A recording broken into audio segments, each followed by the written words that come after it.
Law of clarity मतलब कि स्पष्टता का आध्यात्मिक नियम। जब आप किसी बात को लेकर, किसी सब्जेक्ट को लेकर कंफ्यूज होते हैं, तो आप खुद ही नहीं समझते तो आप किसी को समझाने की कोशिश करेंगे तो वो क्या समझेगा? जब आपको पता ही नहीं कि आपको क्या चाहिए।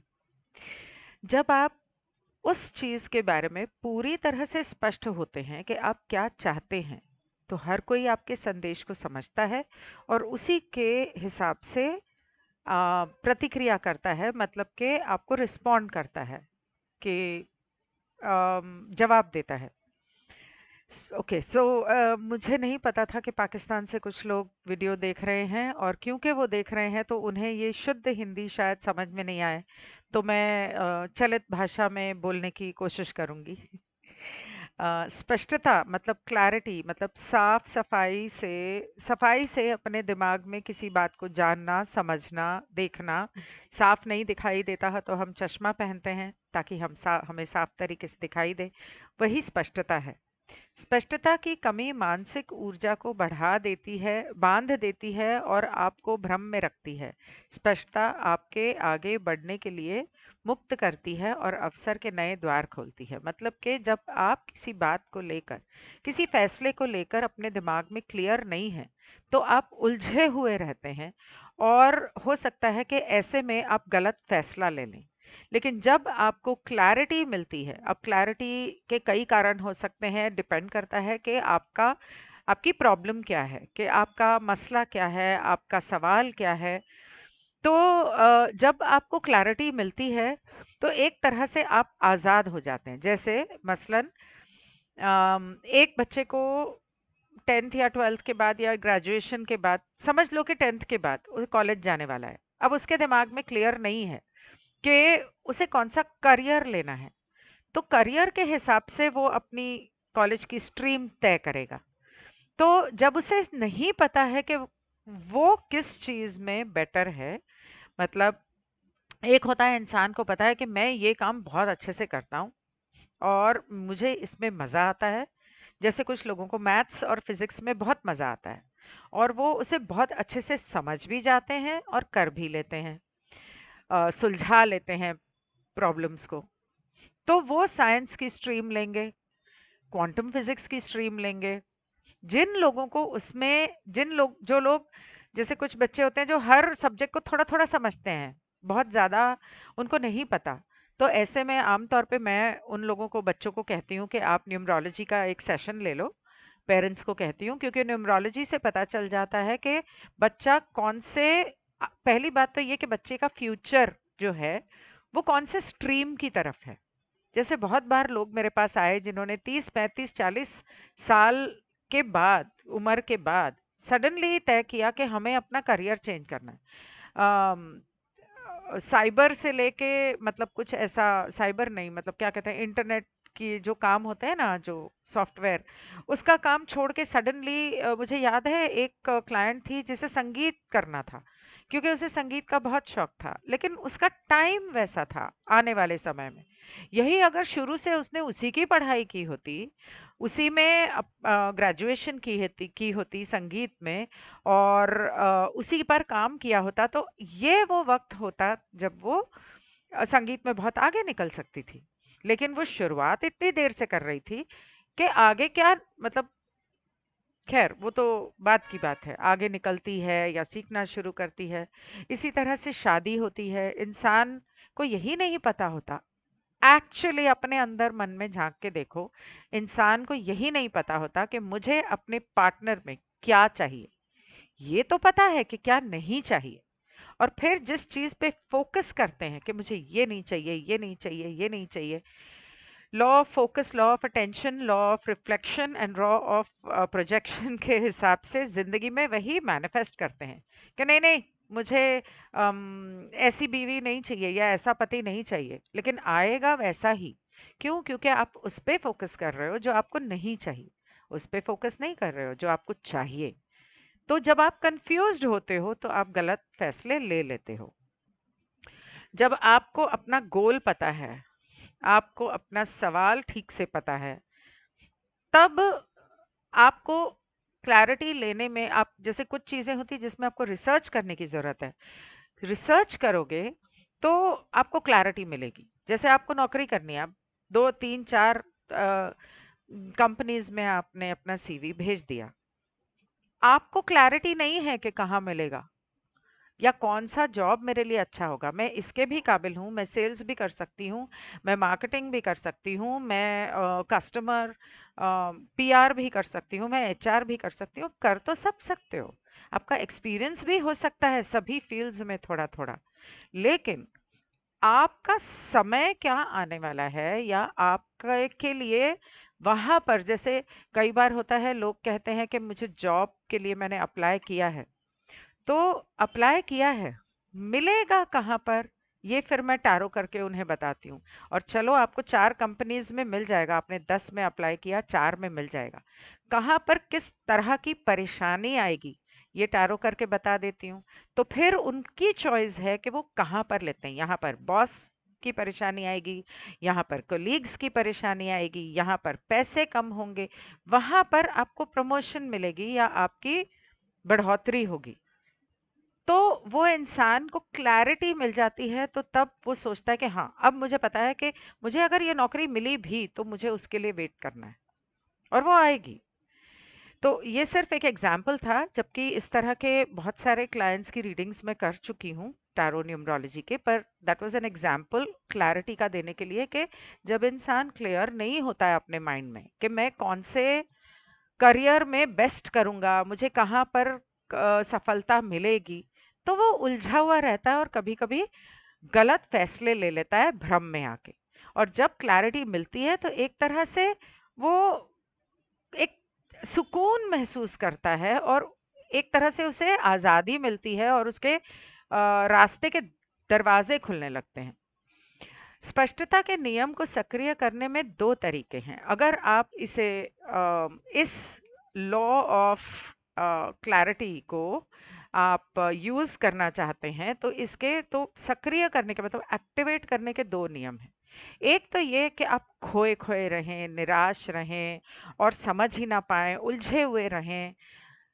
तब यही हो सकता है कि आप थोड़ा धैर्य रखें, थोड़ा सब्र रखें और वेट करें कि हाँ, मुझे क्लैरिटी कभी तो मिलेगी। तो जब वक़्त आएगा तो आपको क्लैरिटी मिलेगी।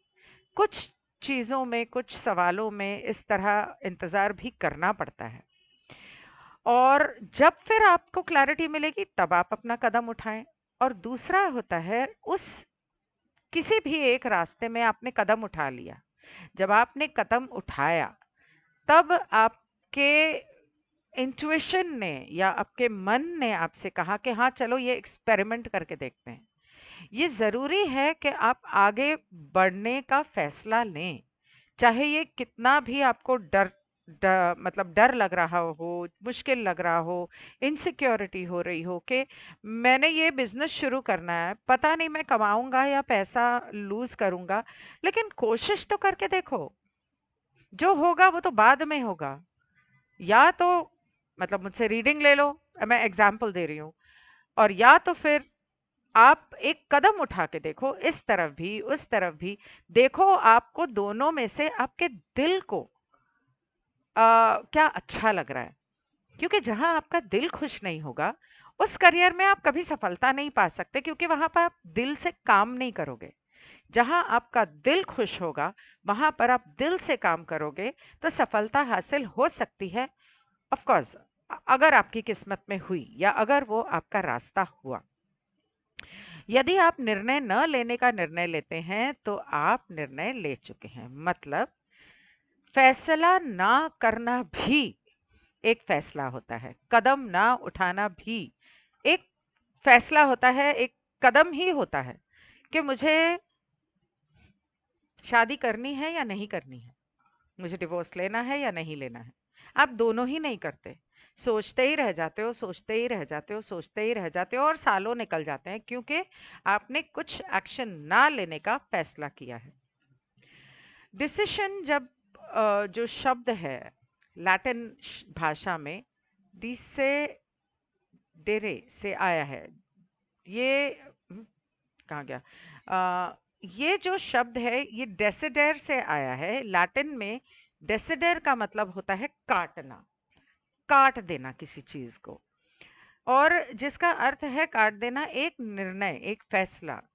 अलग अलग संभावनाएं, मतलब कि अलग अलग, हाँ हाँ, संभावनाओं को क्या बोलते हैं, चॉइसेस, चॉइसेस को समाप्त कर देता है। जब आपने एक फैसला किया, आपके सामने 10 रास्ते थे, आपने फैसला कर लिया कि मुझे इस रास्ते पर चलना है, तो बाकी सारे गायब, दिमाग से भी गायब, जिंदगी से भी सॉरी गायब। अम, फिर आपको अपने चुने हुए रास्ते पर फोकस करना है और उसी रास्ते पर आपको पूरा ध्यान लगाना है। और सही और सफाई से सही फैसला करने का जो तरीका है, सही फैसला करने का जो सबसे बेहतर तरीका है तुरंत, वो है पॉजिटिव डिसीजन लेना। मतलब कि सबसे तेज तरीका सकारात्मक स्पष्ट बनाना है। ओके, दिस इज सबसे तेज तरीका सकारात्मक स्पष्ट निर्णय लेना और फिर उन्हें लागू करना है। मतलब सबसे तेजी से अगर आप इस प्रक्रिया को करना चाहते हैं कि अपना चुनाव करना चाहते हैं, तो पॉजिटिव तरीके से जो भी आपको सबसे पॉजिटिव लगता है उसको ले लेना और फिर उसके ऊपर फोकस से चलना। जब क्लैरिटी होती है तो आने वाले समय के, आपके फ्यूचर के, आपके क्या फ्यूचर को हिंदी में, भविष्य के बहुत सारे दरवाजे खुल जाते हैं। अगर आप समझो आपके पास 4 ऑप्शंस थे, आप एक रास्ते पर पॉजिटिवली चले, लेकिन अगर आपका वहां पर नेगेटिव एक्सपीरियंस हुआ, तो कम से कम नेगेटिव एक्सपीरियंस से आपने कुछ सीखा। इसलिए वो नेगेटिव एक्सपीरियंस भी नेगेटिव नहीं होता। वो भी शायद कहीं ना कहीं लिखा होगा कि आप ऐसा करोगे और आपको नेगेटिव एक्सपीरियंस होगा, और फिर आप उससे सीख के फिर आप पॉजिटिव फैसला करोगे। इसलिए नेगेटिव एक्सपीरियंसेस से, फेलियर से जो इंसान डरता है, वो जिंदगी में कभी तरक्की नहीं कर सकता। आप 10 बार गिरोगे तभी आप 11वीं बार उठ के सही चलना सीखोगे। बच्चा जब चलना सीखता है तो वो 50 बार गिरता है, तभी तो वो चलना सीखता है, चोट लगती है, रोता है। लेकिन अगर आप हम उसे बच्चे को कोशिश ही नहीं करने देंगे, नहीं नहीं नहीं नहीं गिर जाएगा, नहीं नहीं नहीं नहीं चोट लग जाएगी, वो तो कभी चलना ही नहीं सीखेगा। अपनी चाहतें, ज़रूरतें और इच्छाओं के बारे में ब्रह्मांड से स्पष्ट रूप से बात करो। अब यहाँ पर law of clarity, law of attraction के साथ जुड़ रही है। जब आप जानते हो कि आपको क्या चाहिए, आपको अपनी पति या पत्नी जो आपको शादी करनी है उस पार्टनर में आपको क्या चाहिए, तो आपको ब्रह्मांड से क्लियरली बोलना है। आप लिख भी सकते हो कि मुझे जो मेरा जो स्पाउस हो, मेरा जो पति पत्नी जो भी हो, उसमें ये वाली क्वालिटीज होनी चाहिए। जो नहीं होनी चाहिए वो नहीं लिखना है। जो होनी चाहिए, उसकी आंखें कैसी हों, उसके बाल कैसे हों, उसकी शक्ल कैसी हो, उसकी बात आवाज़ कैसी हो, उसके बात करने का तरीका कैसा हो, वो किस काम में अच्छी होनी चाहिए, खाना बनाने में अच्छी होनी चाहिए, सिलाई कढ़ाई में होनी चाहिए, और मुझे इतने बच्चे चाहिए, वो हेल्दी होनी चाहिए, वो इतनी लंबी, इतनी ऊंची।